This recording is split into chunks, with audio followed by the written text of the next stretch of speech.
no worries. Okay, good afternoon. Today is April 5th, 2016. My name is Sally, and I'm here today at the Senior Center with Judge Paul A. Chernoff. Together we are participating in the Newton Talks Oral History Project that is being conducted with the Newton Free Library, Historic Newton, and the Newton Senior Center. Okay. What is your connection to Newton? Well, I've been living in Newton for about 45 years. I moved here after I went to law school and worked as a public defender in Washington. I then came to Massachusetts and moved to Newton, and I've been here ever since. Okay, what were you doing before you entered the service? Before I entered the service, I was an undergraduate student at Tufts University in Medford. I had studied mechanical engineering. I had taken ROTC for a period while at the university, and my employment up to that time was waiting on table with summers. Had you finished college before you entered the service? Yes, I finished college and went through a 90-day officer training program at the Naval Operation Base in Norfolk, Virginia. Oh, okay.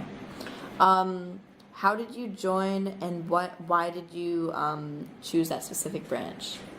When I graduated from college, I had three choices, at least in my mind. I had three choices. I could go work as an engineer in the defense industry, and I had a couple of job offers.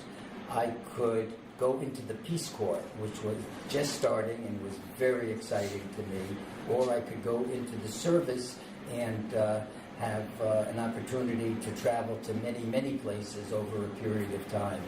And being a New Englander who hadn't traveled very much, I decided to go into the service.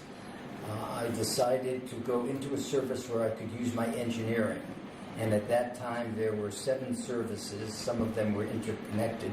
And I joined what was known then as the United States Coast and Geodetic Survey, which is a naval engineering service where a person serves on ships for almost all of their time. And they go through an officer training program, and you have naval ranks and naval uniforms. And so that was, so I chose that as my career. I was not drafted, I joined. Okay. How did you adapt to military life, including the physical regimen, barracks, food, and social life? Well, it was easy for me. The training in ROTC certainly put me in a mode where the military and uniforms were certainly common enough to me. So that was kind of easy. And in the summertime, when I worked at resorts as a waiter, we lived in barrack conditions, which were very, very similar to what it's like on a ship and also what it's like on land when you're in the service. So I found that transition rather easy. Okay, how did you stay in touch with family and friends back home? Well, I come from a rather insular family in Connecticut. They were very close, and they would meet my parents and aunts and uncles and my grandparents would get together every single Friday night of the year, and that was my opportunity to try to communicate with the whole family. And so I went to a Radio Shack, and I bought a little tape recorder, and it was a reel-to-reel tape, and I would send them, regardless where I was, in the mail, a spool of tape, of recording tape, and I had purchased one of the recording devices for them too. You could listen and record on it. And I would send them a 10 or 15 minute tape every week, and they would send one back to me. Sometimes it took 2 weeks in the mail, and when I was on a ship, it might take a month to get to me. But we did it mainly through this device. Oh, that's very cool. Where exactly did you serve? Okay. I started off going through officer training school, which was about a 90-day program. In fact, in those days, they called us 90-day wonders because you entered as a complete civilian and you ended up after 90 days wearing a gold bar. Mine was the bar of an ensign. If you were in the Army, you would be a lieutenant. You would be a well, I don't know what you would Private? No, not a private. You'd be an officer, but you would. But at least in the naval services, I was an ensign with one bar. So in 90 days, they're calling you sir, And so that's why they called us 90-day wonders, because we were officers. So after my 90 days training at the Naval Operations Base and on the ship Explorer, we came into port, and then the members of our class, I think there were 8 in our class of junior officers. We were sent to different places in the country, and I was sent to Seattle. So I drove from Norfolk, Virginia, to Seattle to my first opportunity to really serve on a ship. But I thought the arrival was very interesting, arrival into the service, because it was a whole new world for me. As I said, I believe there were 8 people in my officer training program, and in the service they're very conscious with your seniority, and the way they did it in the naval service, whoever arrived first ranked whoever arrived second, and they ranked the person who arrived third. I arrived first on that day. I got there before 8 o'clock in the morning, and then the other people arrived. But when we got put on the ship, somebody shifted the list, and it turned out I ended up at the bottom as far as rank is concerned. Now, you would think that that wouldn't be important, but it is, because when you sit in the wardroom and have your meals, the lowest ranking person sits all the way down at the end of the table. So people who had come after me were ranking this way. The other thing that was so interesting, when they give out rooms on the ship, those who have the least seniority go towards the stern of the ship, and I was right next to the propeller, because I was the lowest ranking officer. And so I slept right next to me was they called the screw, which would turn all night and go and the other interesting thing is that after the first day you don't even hear it. But to me, I certainly forgive the service for the fact that somebody made a mistake and put me last rather than first in that group. That I can understand. That's a human mistake. But what I could never forgive them for, and I have great problems with government where they do everything on the basis of seniority, because and that's what they did when I was in the service. So those 6 people that I ranked always got promoted ahead of me. When I was on an assignment and ever touched them in some job, they always ranked me in that job, as I ranked other people. And I thought that's a very, very poor system, because by the time I was through, I was ranking some people, and some of them probably were better than I was than what I was doing. So I've never liked that. I've always believed that seniority is important, but it's got to be mixed with factors of competency. Tell me about a few of your most memorable experiences. Okay. Well, one of the most memorable is how I met my wife. I drove out to Seattle and was on the ship Pathfinder at the Naval. It was called the Naval Reserve dock on Lake Union in Seattle. And there was the captain of the ship was this aloof gentleman by the name of Arthur Wardwell, Captain Arthur Wardwell, and you never spoke to the captain. All you would do was to salute him in the morning. The captain never ate in the wardroom with everyone else. The captain ate in his own cabin, and he was aloof. And that's how it is in all of the services where there's a ship captain of a large ship. And so there is a naval tradition where junior officers, when you are in your home port, and Seattle was the home port for the ship Pathfinder, it is expected that the junior officers go out and pay a social call on the captain of the ship. And so we were shaking in our boots because we could hardly talk to him on the ship, and here we are expected to go out and pay a social call. And it's usually done on the weekend.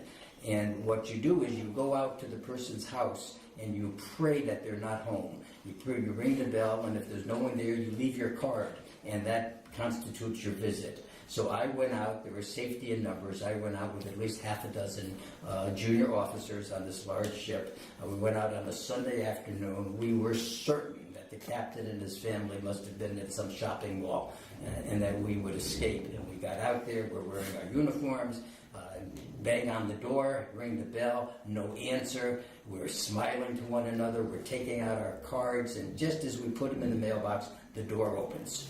And there's Captain Wardwell, there's his wife Evelyn, and there's his daughter Lynn, who was a sophomore or junior at the University of Washington.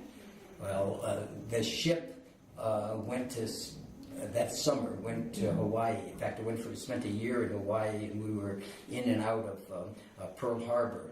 And the captain of the ship brought his wife and his daughter to Hawaii, and they spent the summer there while the ship was going in and out. And that's when I got to meet and really talk to and get to know his daughter. We ended up getting married, and we've been married 50 years.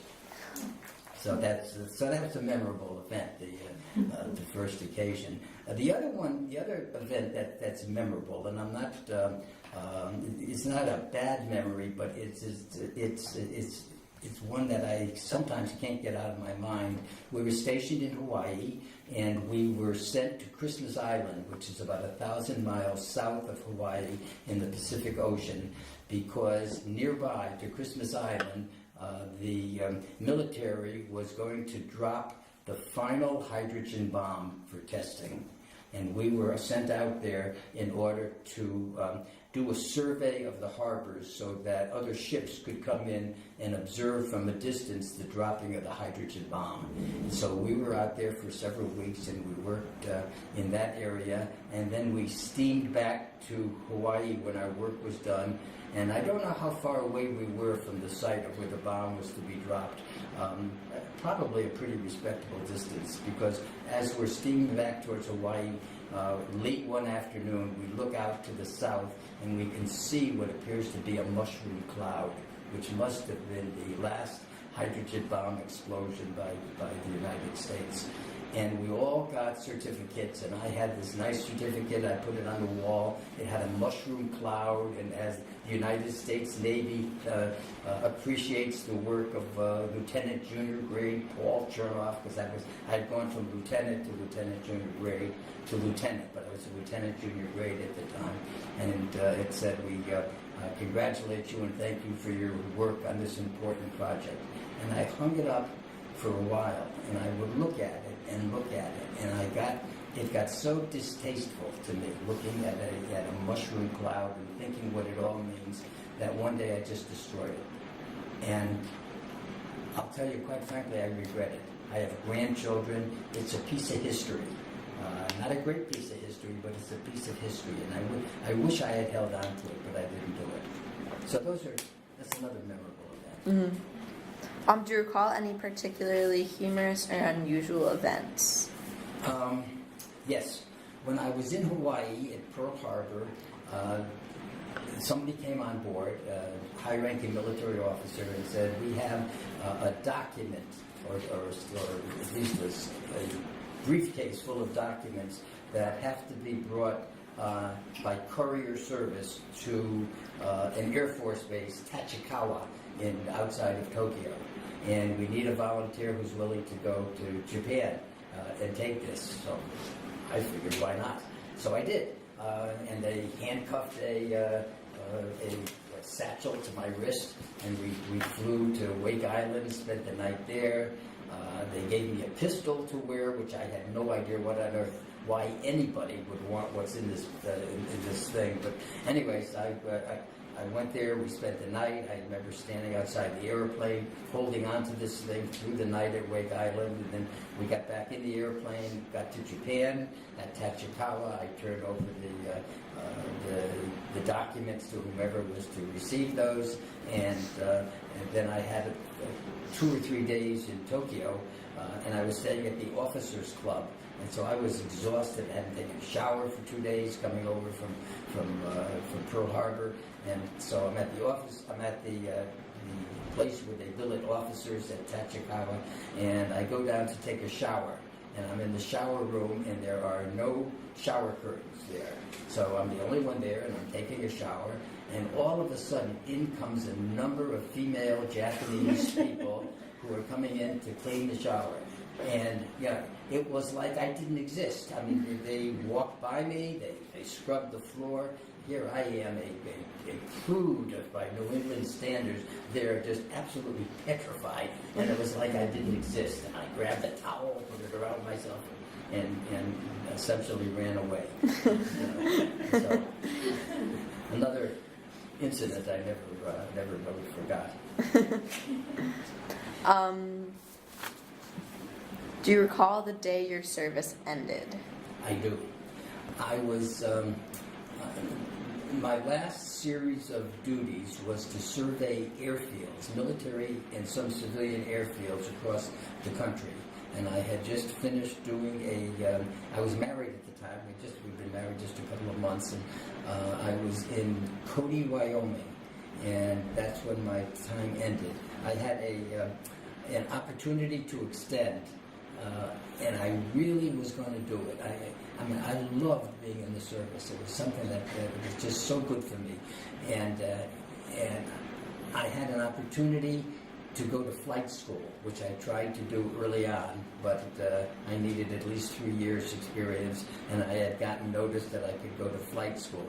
And I said, well, now what I'm really interested in is law school, because I've been admitted to law school. And they said, well, you have to go back to sea for 3 more years, and then we'll send you to law school. And it was just too uncertain for me, because there might be, the command might change, and the next person might say, forget it, you're not going to law school. So I ended up resigning my commission, and as I told people, I married I married the captain's daughter and did the only honorable thing I could do, and that was to resign my commission, which is what I did. And we went to Washington, D.C., and my wife, who had majored in Russian at the University of Washington, translated Russian at the Library of Congress in Washington, and I went to law school in Washington, D.C. So when I left, it was easy enough. We just drove across country, but I was absolutely petrified going to law school, because number one, I had never taken a pre-law class in my life, when most of the people in the law school class had majored in a pre-law setting in undergraduate school, and secondly, I hadn't been in school for almost 4 years, and I figured my chances of making it through law school were not all that good. But it turned out that the service really matures you, really makes a human being out of you, and really sets you straight, number one. And number two, that engineering turns out to be a very, very good preparation for the analytical thinking that a lawyer has to do. So in fact, I found engineering school very, very hard, and I found law school very easy. So that was a very pleasant surprise. What was it like to return to civilian life? Well, I thought it was fine. I mean, I was not very, very set in my ways. It was unusual not wearing a uniform all the time, and it was unusual not being called sir by everyone. Although one of the things the service taught me was that being called sir doesn't mean that you're up there. It means that somebody salutes you, they're saluting the bar on your shoulder or on your shirt, and if you really want to be respected, you've got to earn their respect, and that's really something that the service taught me, and that stood me well through life. For example, you would never say I'm ensign or I'm lieutenant junior grade Chernoff, or my name is Lieutenant Chernoff. That's not my name. My mother never named me Lieutenant Chernoff. I'm Paul Chernoff. I'm a lieutenant. And that takes me all the way up to being a judge. And it's just so important, the distinction. I would never say to anybody, my name is Judge Paul Chernoff. I would never do that. I would say, I'm Paul Chernoff. I'm a judge in a superior court or whatever I do. And that's such a distinction. And that's a distinction that I really learned when I was in the service, is that you can't rely on your rank and you can't rely on what you're being called. And you know, when I go to a funeral now, one of the biggest decisions I make when I sign in, when they ask you to sign a memorial book at a synagogue or a church or when you go to a service, is whether you put your rank, who you are, there. And my theory has always, my feeling has always been, if you have to think about it, then don't put your title. You have to think about it. So, for example, when a colleague of mine had held a funeral service for his wife who died last year, very sad situation. When she died, I remember going to the temple in Lexington, and I saw there were other people there who would put their names as Judge so-and-so, but I had to think about it. And if I had to think about it, the rule was not to do it. So I just put, of course, Paul Chernoff. But a month later, my legal secretary, her husband died. And when I went to that funeral and I signed that book, there was no question. I put Judge Paul Chernoff, and I do that because their family ought to know that her husband had the standing that he would draw judges to the funeral. So I thought that was, but the military taught me that. It's something that stood me well. You just don't want people calling you out by your title. You should be known as yourself. So that's one of the things. And that the other thing the military taught me was how to help teach me how to get along with people in a lot of different stations in this world. People who don't have the same education that I do, people who have more education than I do. I made it a point when I was on a ship to get to know all of the crew members, and so the military kind of taught me how you deal with people, and they taught me very well. Some of the junior officers after dinner time would sit in the wardroom and play cards. I would go back to the stern of the ship where the crew members would gather, and I'd have them teach me how to tie nautical knots, because they could do that, and they could do that much better than I could do. And they taught me I can tie a bowline with my eyes closed now because of that experience. And the military really taught me how to do that, and that got me along very well with court officers in the courtroom, people who are in charge of security, and with the correctional officers and institutions when I served as the chairman of the parole board here. And this is all stuff I think that goes back to the military. And so they've affected my life all the way up to the present time. The most recent thing that I've been doing in my, quote, retirement years is I spend time at the Veterans Hospital, Veterans Facility in Bedford, out by Hanscom Air Force Base. And I go there, and I'm a part of Veterans Legal Services, and I counsel veterans on legal issues that they have. And what is so interesting, there's another judge, or retired judge, who does the same thing that I do there. And of course the veterans very, very much appreciate our service. But I'm a veteran, and the other fellow I'm a veteran and a retired judge. The other fellow I work with is a retired judge. The veterans that I'm counseling never ever reach the point of my being a retired judge. You're a fellow veteran, and that's it. I immediately fit with absolutely everybody. We never reach the point that, oh, gee, thank you, you're a judge and you're helping me out. It's not that. It's just being a veteran. I'm just so proud of doing that. And at least I feel that I'm fitting in, and it sort of is like bookends on what I've been doing. So I think you just answered the next question. Yeah? Okay, so I'll move on to the last one. What would you like people to know 100 years from now? 100 years is a long time. Maybe I can start with my grandchildren and then go on. I've written 3 books for my grandchildren. 2 were published, and one's coming out. In fact, I have it with me. It's at the printer right now.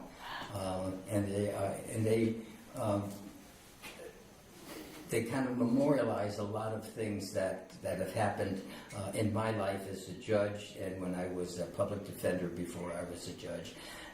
Because I know with family, especially with family, you get to know them in a loving, loving way, but you don't get to know a whole lot about them. My grandparents come from Russia and the Ukraine.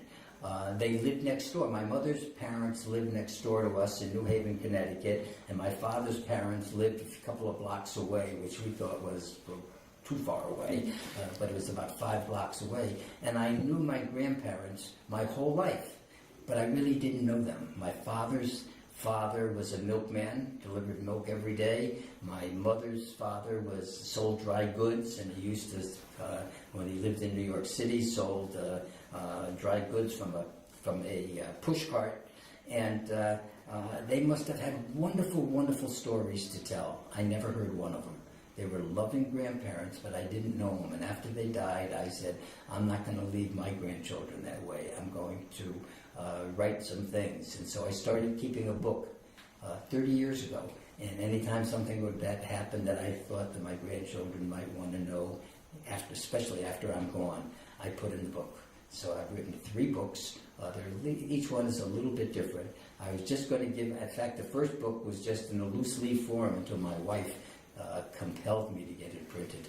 And so I think it's important to leave memories of who you are and what your response was to things, and what you liked and what you disliked. But I think sort of the bottom line of everything is that what you'd like to be known as is somebody who did something for others in a lot of different forums, and that you realized after a while, it took a while to do it, but you realized after a while that the person who does the good deeds is rewarded more than the person who receives the good deeds. And that's absolutely true. I see it at the Veterans Hospital every month when I'm out there, and I see it in all of the other forums where I'm involved now. I do mediation work where I try to resolve disputes, and if you can do something to help somebody, you're enriched more than they are. And boy, it took me a long time to learn that. But I think a lot of that goes back to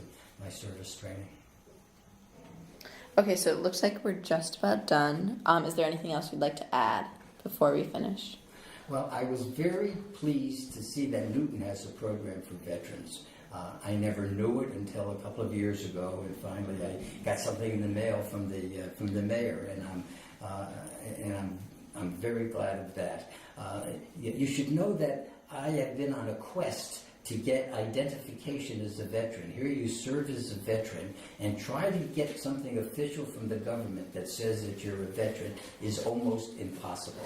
I have something now from the Newton Center. I now have on my driver's license, it says veteran, because I brought in my discharge papers, and so they put veteran on that. So that's really the only official identification. I went to the Veterans Service up in Vermont because I figured they'd be friendlier there than they would here, and they wouldn't give me a veteran's identification card.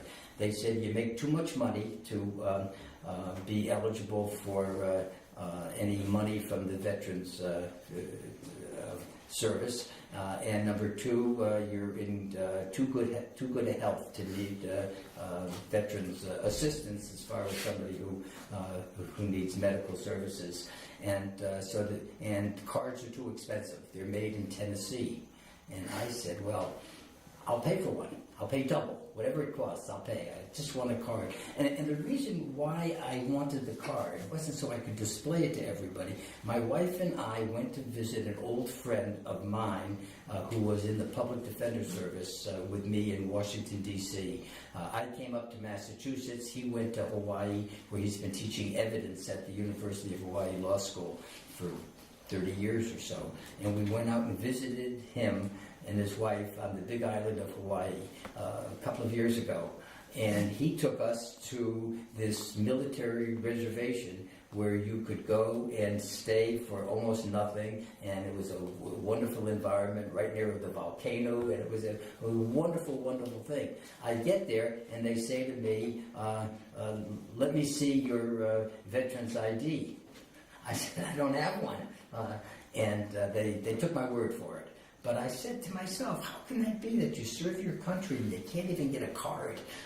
I understand they're going to change that now, but So I have sort of three forms of veterans identification, but I was just looking for just one official one. Okay, thank you so much for taking time to do this with us. We are really happy to be able to include you in the Newton Talks Oral History Project. Well, thank you. It's an honor.